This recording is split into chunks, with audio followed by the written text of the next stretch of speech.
respire plus. Roman! Cartouche pas. Elle est brûlante, appelle l'ambulance. On a fait une batterie d'examens, des analyses de sang, un scanner. Quoi, qu'est-ce qu'il y a? Mais dites-nous. On a trouvé des traces de cocaïne dans son organisme. Quoi?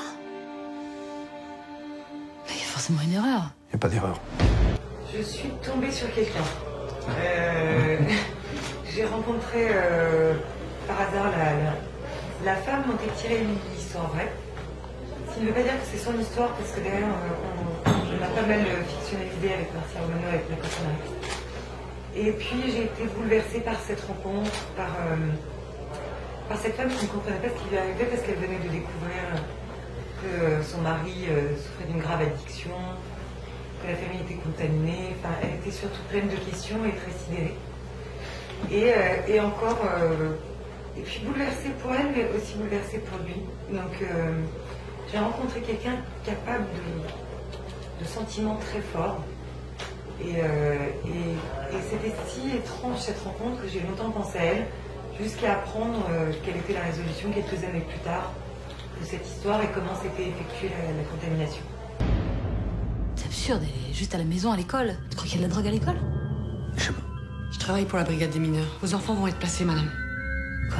C'est l'aide sociale à l'enfance qui va s'occuper d'eux. Mais j'ai rien fait, moi. Vous pouvez pas prendre mes enfants. Je veux voir mes enfants! C'est une romance en même temps. Derrière le fait, c'est plutôt une romance jusqu'où l'amour peut conduire et jusqu'où on peut tenir, quoi.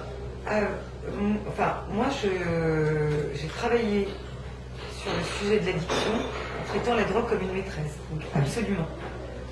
J'avais envie de répondre à cette question, aux questions de confiance que soulèvent toutes ces problématiques et voir comment elles résonnaient dans l'intime, dans le cercle familial, dans l'enclos de cette famille, dans ce petit territoire.